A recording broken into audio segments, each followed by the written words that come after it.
Years ago, I noticed this inexpensive cup with a lid at a local retail store, and I decided to try it.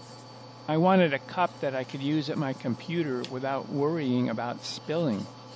It turned out to have some nice features, such as a foam pad on the bottom, which made it almost silent when I placed it on a table, and I can drink almost every drop of liquid in the cup.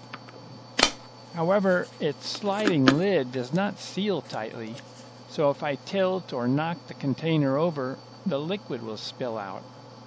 The lid reduces the flow to a trickle, but it does not stop it.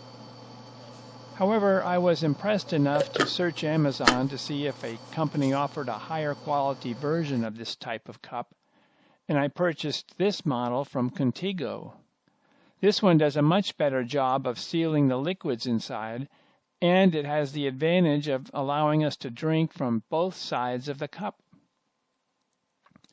I also found that the curved shape of the top section is more comfortable to hold up to my mouth compared to the flat lid of the other cup.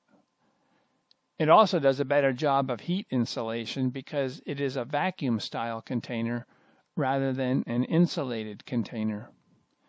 However, it has the disadvantage of not allowing all of the liquid to flow out because they put the hole for drinking at a different level than the top of the lid, instead of flush with the lid. The lid has lots of parts and springs and lots of sharp corners and crevices, and some parts don't come apart. This complex lid is difficult to clean. A trivial disadvantage is that it does not have a foam pad on the bottom, so it makes a clanking noise every time I place it on the table. Recently, I decided to see if some company has a better version of this cup, and I found that Contigo has a newer version of their cup, so I purchased it under the assumption that it would be an improvement. I should have noticed that the website describes it as new, but not as new and improved. However, some aspects of this new cup are indeed an improvement.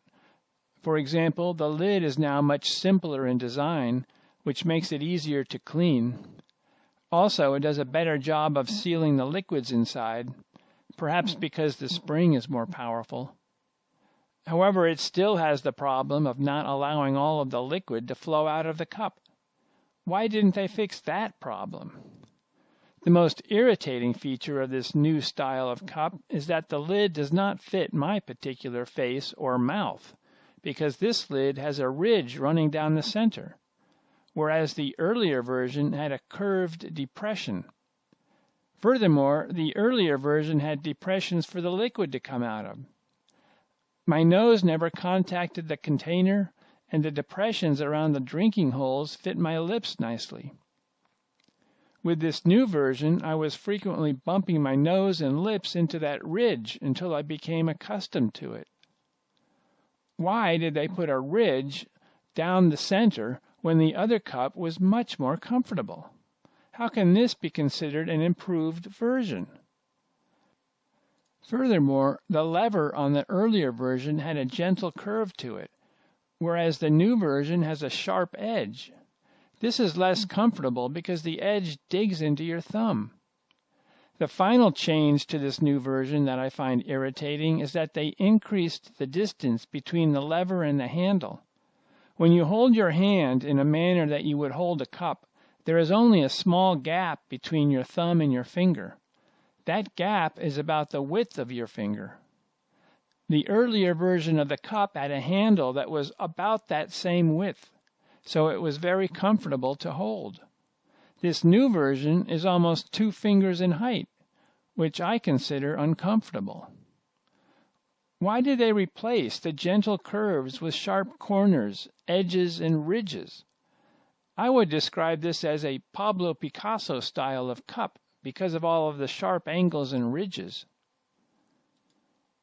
After just a few days, I became so irritated with that center ridge that I decided to use a heat gun to soften the plastic and push it down. They don't sell replacement lids for this cup, so I did not want to melt the plastic as much as I would like to have done, but at least I got the ridge pushed down far enough that it's comfortable to drink from. The problem now is that the cup is very ugly. It reminds me of the blobfish. After another couple days, I got so irritated with the sharp handle that I used the heat gun to give it a more gentle curve, and now that is more comfortable. Another change to this new version that some people might describe as a disadvantage is that the earlier version required only about a quarter turn to put the lid on, but this new version requires about 3/4 to a full turn. People who don't understand the concept of levers and fulcrums and who are putting the lid on and off by grabbing the handle rather than grabbing the top of the lid might break the handle because it has to turn so much farther. In a previous video, I pointed out that this Black & Decker toaster oven is the best toaster oven that I've had so far.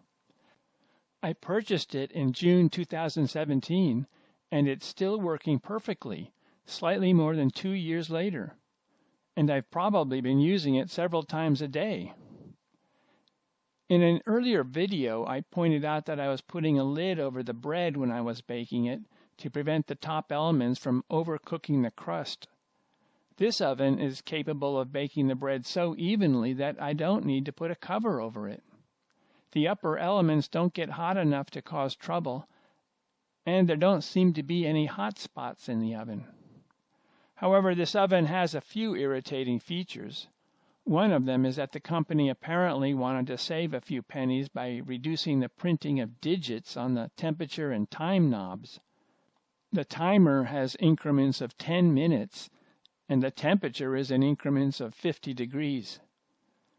Furthermore, the knobs are so far above the printed lines and digits that your eyes must be perpendicular to the face of the oven in order to make an accurate guess at what the time and temperature has been set for. If you move your head a few degrees beyond perpendicular, it becomes increasingly difficult to figure out what the time and temperature has been set to. If these engineers were designing LCD monitors, you would only be able to see what was on the monitor if you were directly in front of it. These ovens are some of the lowest priced ovens on the market, so why couldn't Black & Decker spend a few more pennies to print a few more digits around the knobs? And why couldn't they design the knobs so that we could read them from a wider angle? Furthermore, the oven has almost no insulation. I put a dish rag on the top of it, which works fine when I'm baking bread or warming up banana slices or warming up cherries, because the oven never goes above about 250 degrees. However, one day I used the oven to cook some chicken wings at a higher temperature, and after about 10 minutes it smelled like something was starting to burn. I discovered that the top of the oven had become so hot that it was starting to cause the dish rag on the top to char. If I had not been in the kitchen at the time, the dish rag might have caught on fire. The top gets so hot that I could cook pancakes on it. This oven could be described as a fire hazard because of its lack of insulation. It has a warning that the surface is hot, but it would be more sensible to provide the oven with better insulation.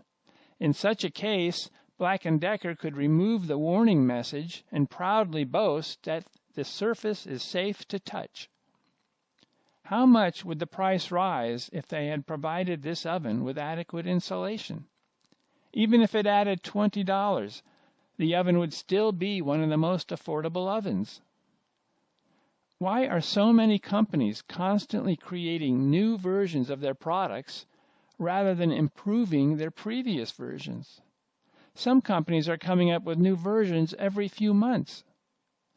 If I was one of those crazy conspiracy people, I would accuse the business executives of conspiring with one another to put a few irritating features into their new products so that consumers get tired of a particular product after a while, and then buy another product in the hope that it will be better, and then become irritated with that product, and then buy another product, and so on, thereby continuously purchasing products.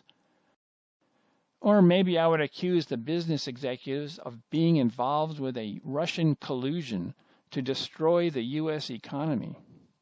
Whatever the reason that they are making these new but not improved products, I recommend we start thinking about improvements to our society rather than continuing on the path we're on right now.